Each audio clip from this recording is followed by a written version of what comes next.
nos permite como iglesia estar en su casa. Agradecemos infinitamente a Dios ese tiempo, porque es un tiempo donde venimos a agradecerle a Dios por lo que hace por nosotros. Y lo manifestamos a través de la adoración, de las ofrendas, del mensaje. Y qué bueno, hermanos, que nosotros en nuestro tiempo podemos tener este espacio para venir a la casa de Dios y compartir también los unos con los otros. Bien, hermanos, en esta mañana, bajo el tema Cuidando la salud espiritual de la iglesia, he querido traer un mensaje titulado Conociendo al Dios de paz. Muchas veces nosotros o se nos olvida que Dios está ahí junto con nosotros, que Dios existe, que es real, que es una persona que se manifiesta de diferentes formas, o a veces sencillamente no le conocemos. Decimos que le conocemos, pero no le conocemos.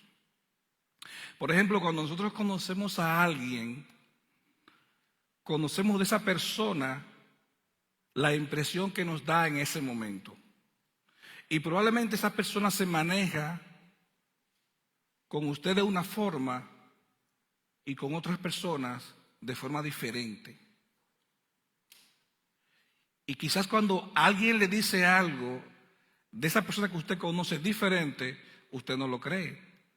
Porque usted tiene un concepto de una persona en la forma como esa persona se le ha revelado a usted o usted lo ha conocido.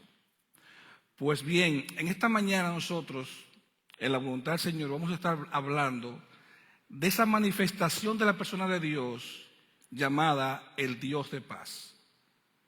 Un nombre que también lo encontramos en la Biblia como esos diferentes nombres que el pueblo le asignaba a Dios.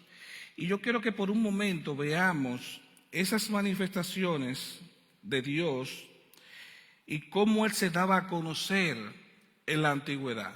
Por ejemplo, cuando hablamos de el Dios de paz, hay una expresión que quizás ustedes la han escuchado muchas veces, hasta en las películas que tienen que ver con historias bíblicas. Jehová Shalom. Dios es nuestra paz. Otra expresión, por ejemplo, de los nombres que aparece Dios en la Biblia es Adonai, que es el Dios que gobierna. Jireh, el Dios proveedor. Jehová Roi, con H, significa el Señor es mi pastor, como el salmo que acabamos de entonar esta mañana. Jehová Nisi, Dios nuestra bandera, nuestra victoria. Jehová Rafa, Dios nuestro sanador. Ese Dios que nosotros conocemos se nos manifiesta a nosotros de diferentes formas.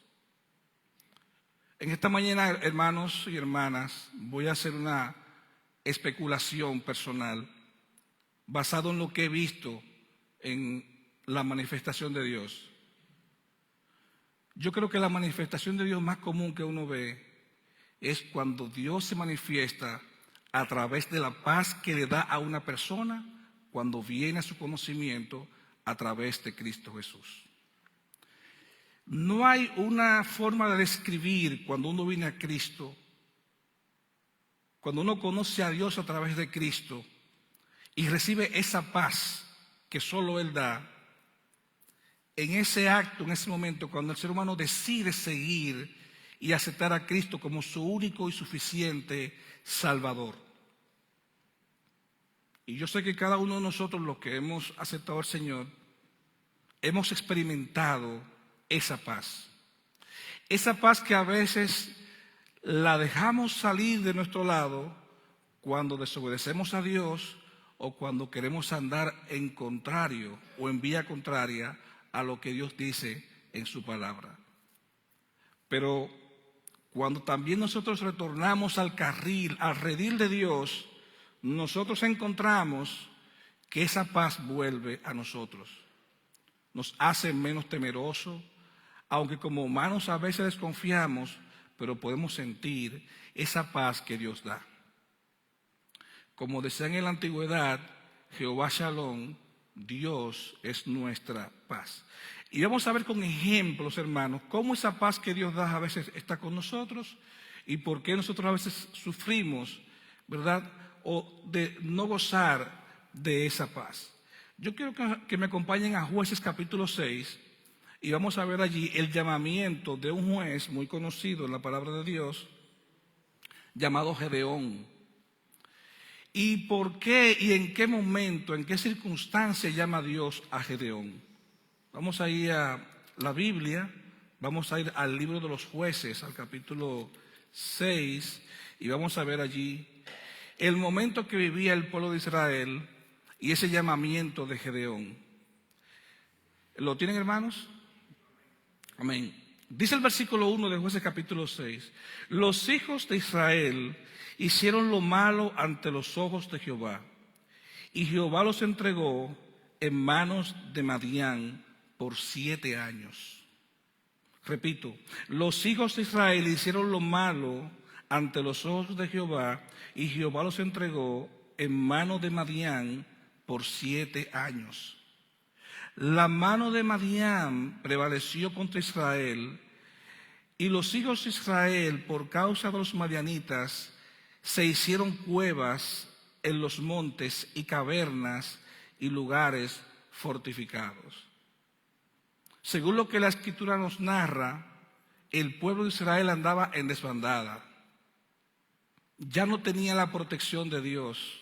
Se habían apartado. Cuando usted ve la expresión y Dios los entregó, es diciendo como que Dios lo dejó a la suerte de lo que ellos decidieron hacer. Y por 7 años el pueblo fue entonces perseguido y azotado por Madián y los madianitas. Y dice la palabra que en la parte B del capítulo 2, que los hijos de Israel, por causa de los madianitas, se hicieron cuevas en los montes y cavernas y lugares fortificados.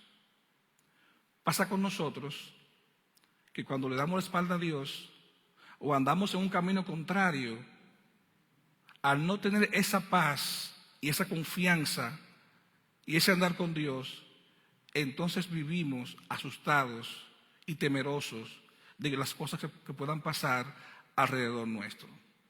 Y aquí el pueblo de Israel estaba viviendo exactamente lo mismo.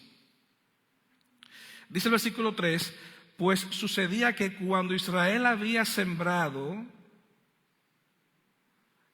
subían los madianitas y los amalecitas y los hijos del oriente contra ellos, subían y los atacaban. Y acampando contra ellos, destruían los frutos de la tierra hasta llegar a Gaza, y no dejaban que comer en Israel ni ovejas, ni bueyes, ni asnos. Era lo que literalmente nosotros podemos decir una zozobra de vida. No había paz para el pueblo. El pueblo se había apartado de Dios y Dios lo había dejado correr a su suerte. Y sufrieron una consecuencia muy grande.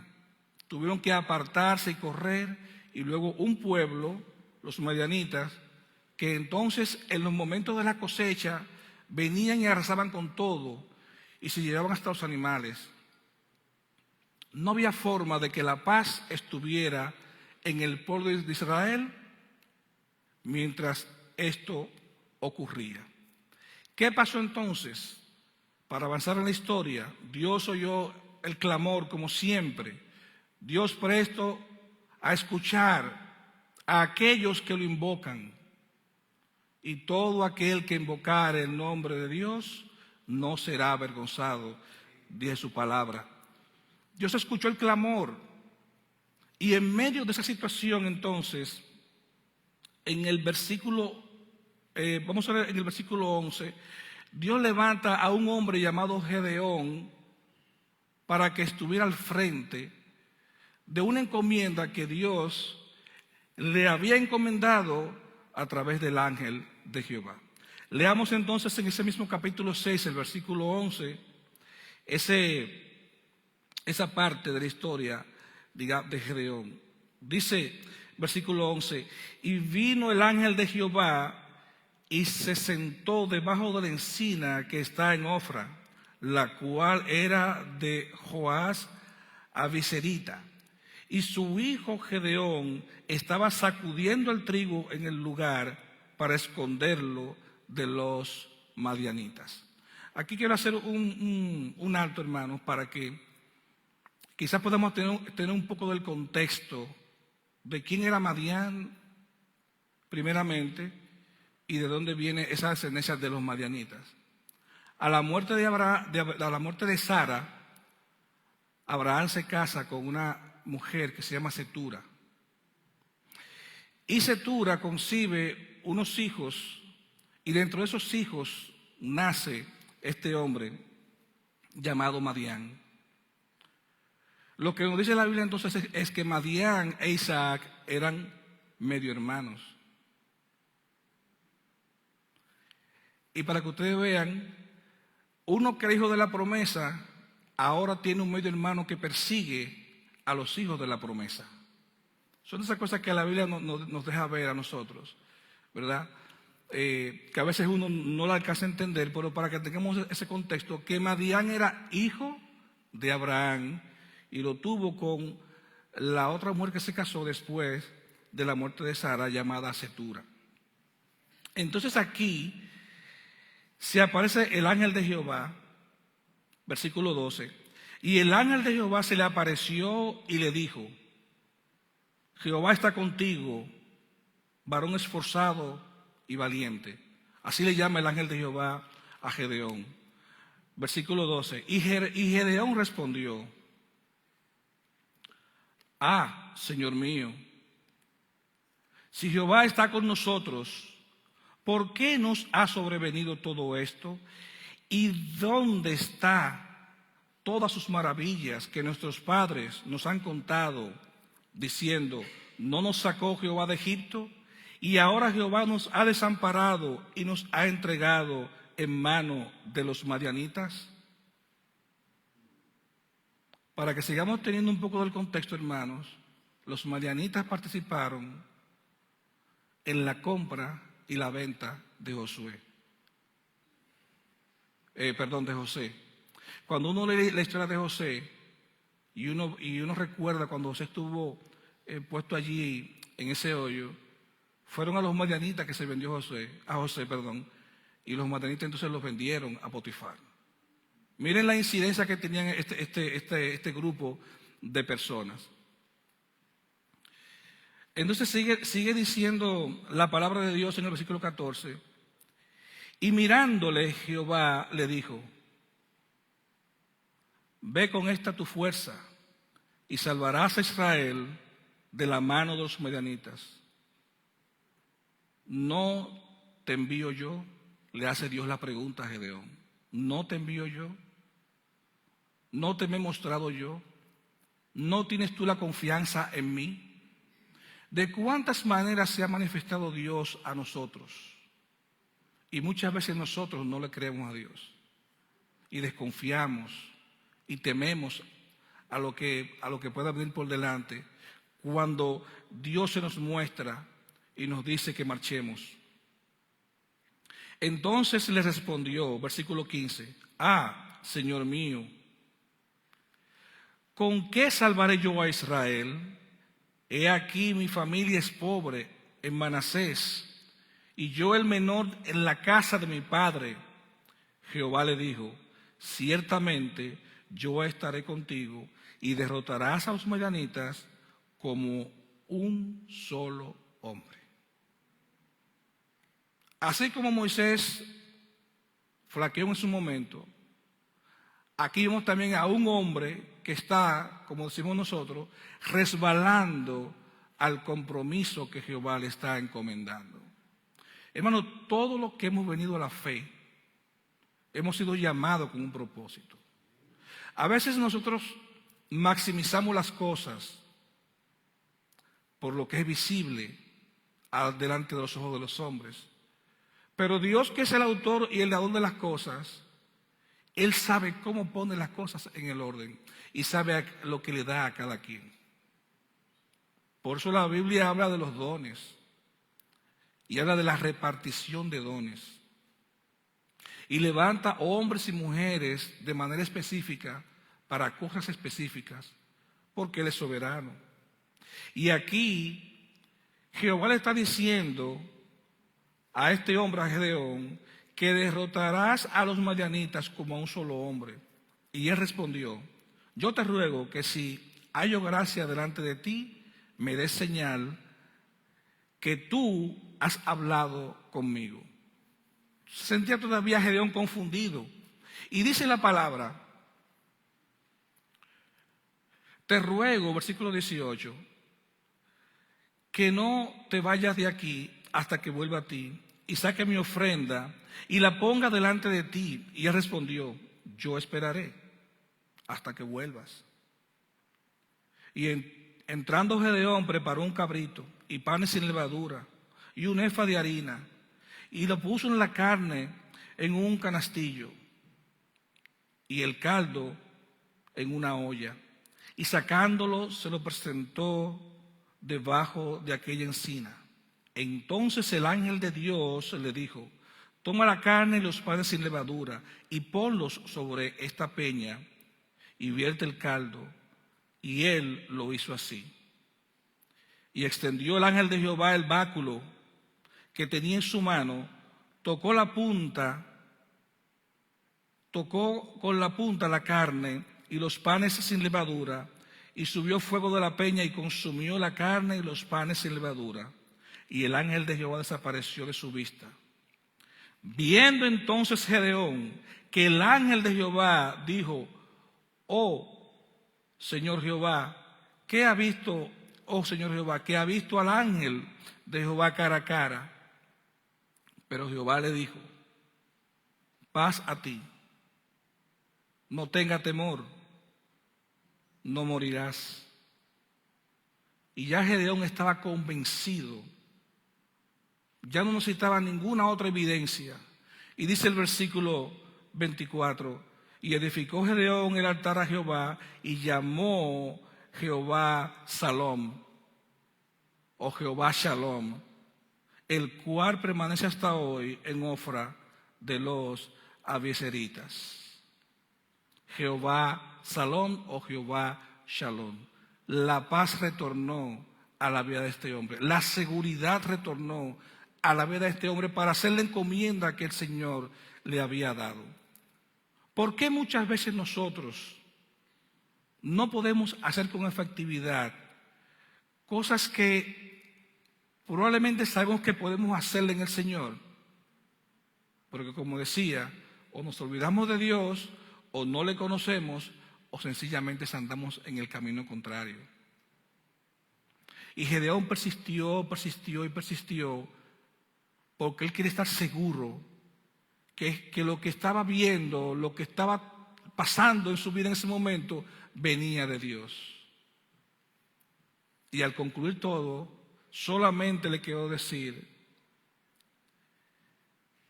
que llamó a aquello, cuando estuvo en el altar, dice, y lo llamó Jehová Shalom, el Dios de paz. Nosotros, hermanos, podemos muchas veces experimentar esa paz cuando nosotros nos hacemos obedientes a Dios. Pero ¿qué pasa cuando nosotros entonces tomamos el camino contrario? Aquí vimos a Gedeón, cómo fue llamado, cómo él como ser humano, como cualquiera de nosotros, tuvo que confirmar que eso venía de Dios.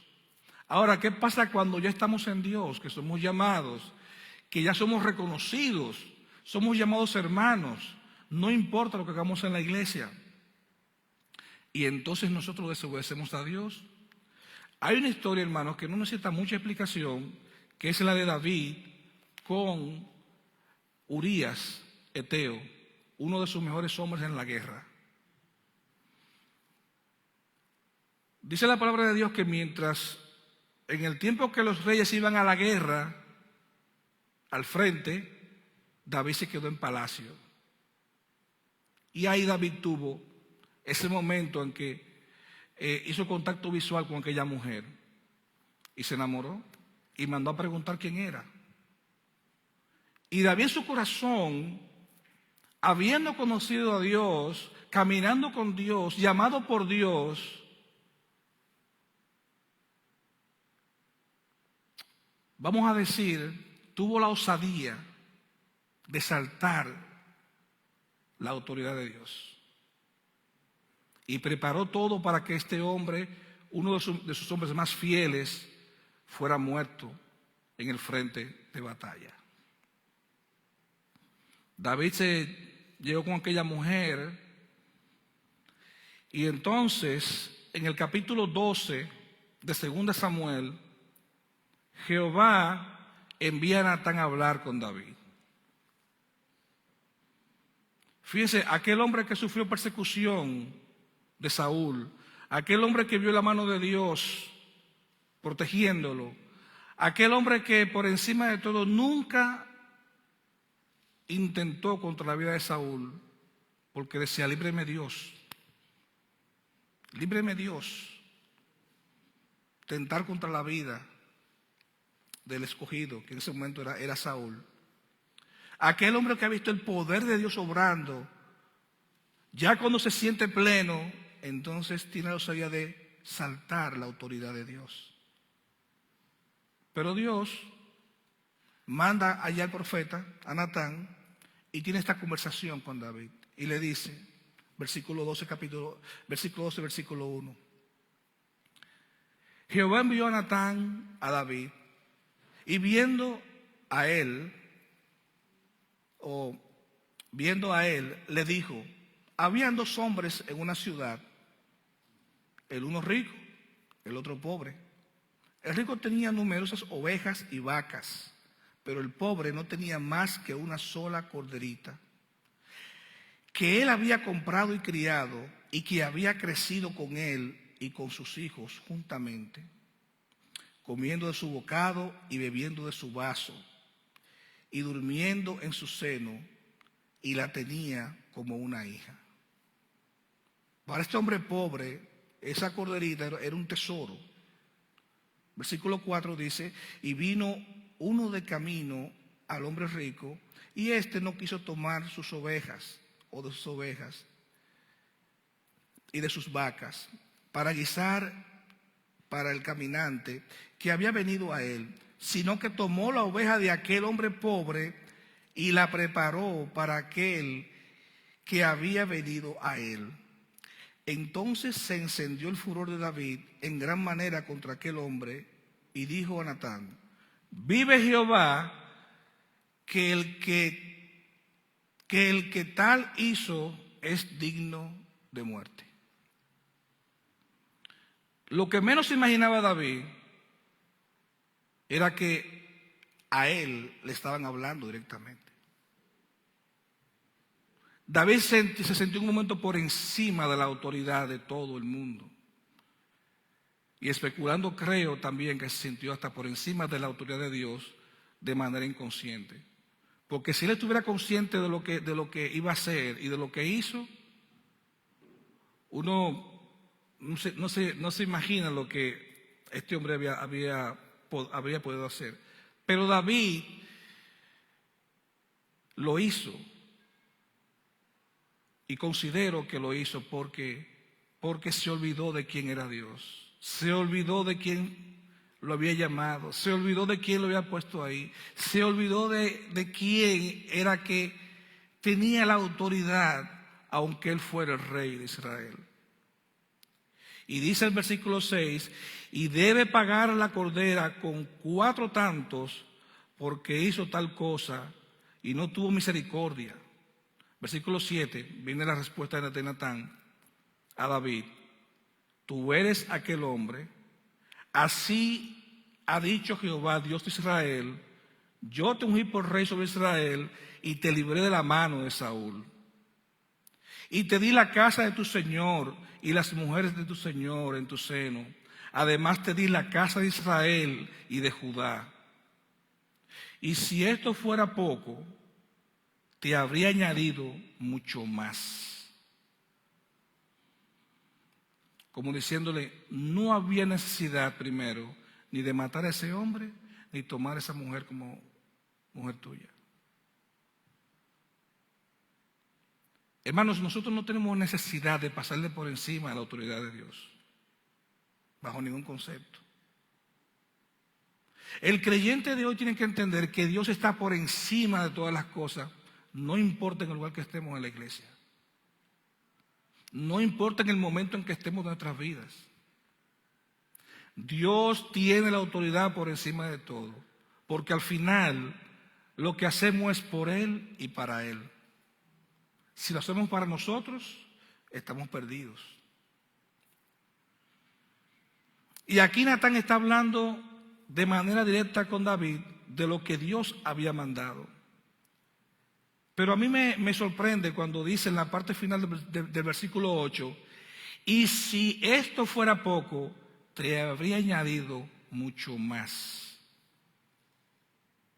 Versículo 9, ¿por qué, pues, tuviste en poco la palabra de Jehová, haciendo lo malo delante de sus ojos? ¿Por qué a veces nosotros tenemos en poco la palabra de Jehová? ¿Por qué a veces nosotros queremos andar por nuestra propia cuenta, diciendo que andamos